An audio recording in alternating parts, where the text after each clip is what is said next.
What is up, everybody? J Nell here with my UFC on Fox Denver recap video. It happened this past Saturday. I hope you saw it. It was another great event given to us by the UFC for free. So I made 3 picks. I got 1 out of 3. I made 2 on Instagram and Twitter, and I made 1 seconds before the Gano-Arlovsky fight, and I'm so glad I did on Facebook because that was the only pick I got. I picked Francis Gano to beat Andre Arlovsky, and he did in the first round. I actually thought this would go a little bit longer. I thought Andre would be able to keep him at bay at a distance with his old wily veterans tricks, maybe tie him up against the fence, maybe dirty box him. Nah, none of that, son.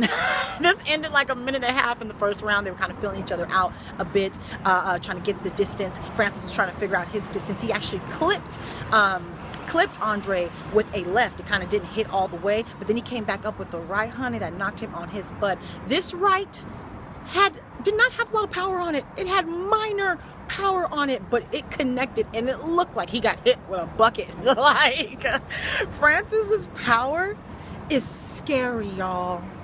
It is scary.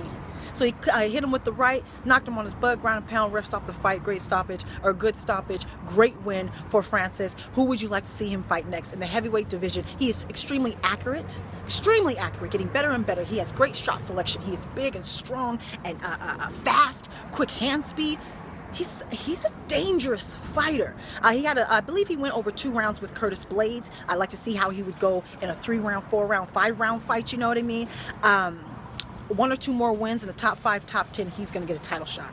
Period. Point blank. Who would you like to see Who would you like to see Francis Gano fight next? Next up, co-main event, and of course I chose my boy Donald Cowboy Cerrone to get the victory in Denver, Colorado against Jorge Masvidal.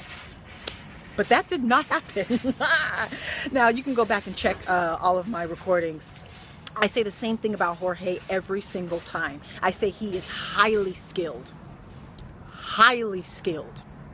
very smart, and very lazy.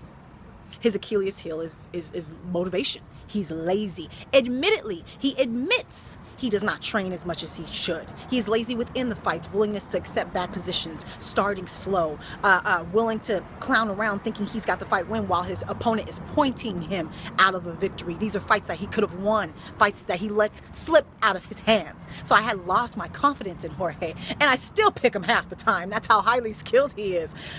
So man, Jorge, you had to come through on my boy Cowboy. You had to choose Denver, Colorado to come through on my boy, to not be lazy, to be first, to strike first. This ended in the 2nd round, but it almost should have been stopped in the 1st. This jab, in the very first minute, he was hitting Cowboy with this slick jab that I don't think Cowboy was really seeing, but you saw his head pop back. This just jab. I cannot express to you how important the jab is. Watch this fight. It basically, everything unfolded because of it. He was clipping him early on with this jab, and everything else was coming after it. All of a sudden, he was connecting 2 pieces. He was connecting kicks. Now, Cowboy, of course, was in the 1st round. He was landing some kicks of his own, some shots of his own, having some issues. It seemed like finding the distance, finding his range. Jorge was he was first. He was more accurate. He had a more diversity and shot selection. He just came ready, and he simply struck first. He simply struck first, got his game plan working first, and then he clipped him at the end of the round, ground and pound. And I actually thought that, and it wasn't just a clip. About the last 20 seconds, you look at those exchanges, and Jorge is just getting the best of all of them. He's two piece.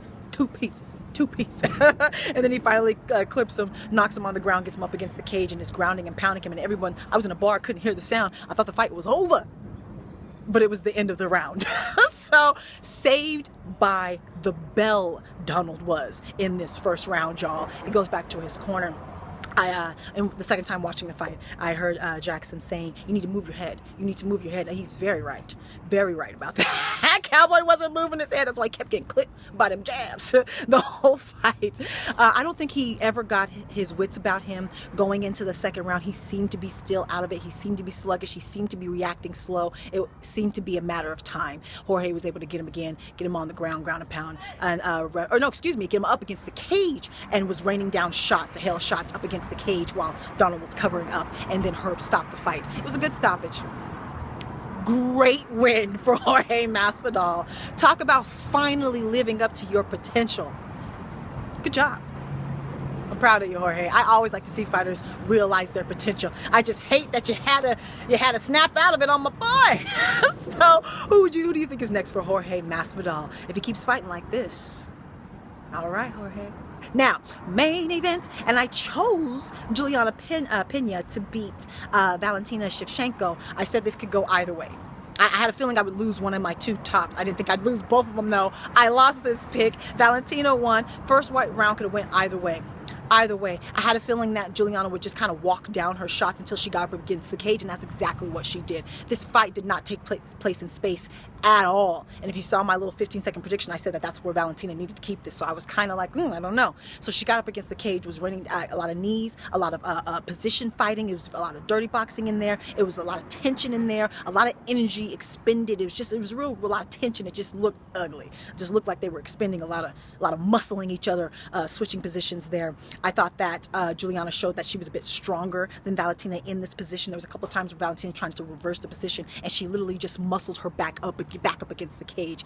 Valentina kept landing these slick little trips, though. She was very smart fight by both ladies. She waited till she found the right leverage. She got the trip, got her down. Juliianna was able to get back up both times. Second time she actually held her down a bit longer, but Juliianna was able to go for some submissions and things of that nature. She got back up. So that first round could have gone either way because Valentina did eventually get her down, but she wasn't able to do much. I think Juliianna did more up against the cage with her knees. I wish she would have worked in more shots, more elbows, more punches and things up against the cage as well. But in between the rounds, Juliianna said something about her shoulder. So someone let me know if she has a shoulder injury. But either way, going into the second round, it was more of the same. Valentina landed that same trip, actually got her on the ground again. It looked, no, Juliianna finally got Valentina down on the ground, got the top position, and it seems like she got a little overzealous. She started ringing down shots, trying to get a full mount position, trying to win the fight, obviously, and she stuck that arm out there. And she got it from, they were facing each other, looked like she had it that way, but I believe she ended up getting it with Pena's belly down. Someone correct me if I'm wrong about that. So eventually she did get the submission. Tap, tap. Slick win. Smart fight from both ladies. Very smart fight. Very close first round. Close second round. I actually thought Pena was getting the better of the second round before she got caught in the submission. So let me know what you thought of that fight. Who do you think Schechenko should fight next? They invited Nunez into the ring. I think that's probably going to happen next. Let me know what you did, how you did on all your picks. Any injury updates. Follow me on Facebook, Twitter, and Instagram. Snapchat now. Yeah, talk to me. Take care. Goodbye.